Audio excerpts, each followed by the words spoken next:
Every journey begins in silence, before the world hears who you truly are. This is the moment Ayaan finally takes his first step toward finding himself. Ayaan was a quiet boy, the kind who blended into the background of every room. He wasn't shy because he feared people. He was shy because he didn't quite understand himself. Deep inside, he carried a strange emptiness, like he wasn't fully living, only watching life happen from the side. He often wondered why his heart felt heavier than other kids his age. Why every time someone asked, "What do you want to become?" he had no answer. Why he felt disconnected from his own dreams. It bothered him more than he admitted. He lived, studied, laughed when expected, but somewhere he felt lost, incomplete, unsure. One evening, after another long day of pretending he was fine, Ayaan walked to the old bridge near his village. Sunset painted the sky orange and pink. He leaned on the railing and whispered to the wind, "Why don't I understand myself? Why am I just here?" Just then, he heard footsteps. His grandfather had followed him quietly. He didn't ask questions. He simply stood beside Ayaan, watching the glowing sky. After a few moments, he spoke softly. "You know, Ayaan, most people spend their entire life trying to find the world. Very few spend time trying to find themselves." Ayaan looked at him confused. "But how do I find myself when I don't know where to start?" His grandfather smiled. "You start with the smallest step, not by knowing, but by trying." Those words settled deep in Ayaan's heart. They were simple, but powerful. The very next day at school, a notice was announced for the annual Discovery Week.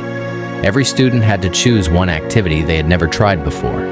The entire school buzzed with excitement. But Ayaan froze again. He felt that old fear rising. The fear of choosing wrong, the fear of failing in front of people. He stared at the list of activities: sports, arts, robotics, drama, debate, cooking, nature exploration. So many options, so many chances to embarrass himself. But then he remembered his grandfather's words. You start with the smallest step. So he lifted the pencil, closed his eyes, and chose randomly. When he opened them, his name was written under nature exploration. He laughed softly. He wasn't strong, fast, or confident. But he liked quiet places. He liked the sound of leaves, the smell of earth.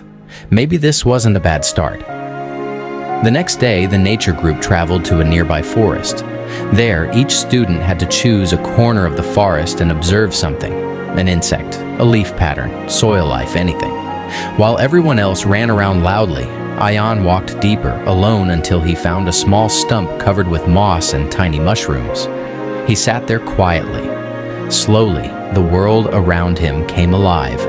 Insects crawling, birds calling from above, sunlight falling between trees like golden threads. For the first time in a long time, Ayaan felt present, really present. He took notes, not because he had to, but because he genuinely wanted to. The forest felt like a mirror, silent, deep, full of hidden life. It felt like him. He returned every day of the week, choosing new corners of the forest. One day, he watched ants carrying food. Another day, he studied patterns on stones. Another day, he found a small bird's nest. By the end of the week, he had written the most detailed observation journal in the entire group.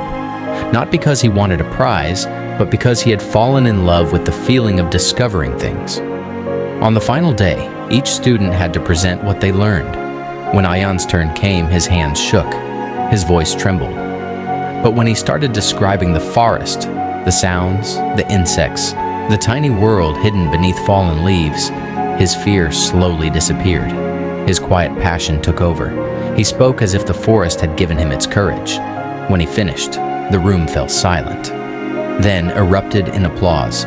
Ayaan didn't win first prize. He won something far more important: clarity. He understood something powerful that day.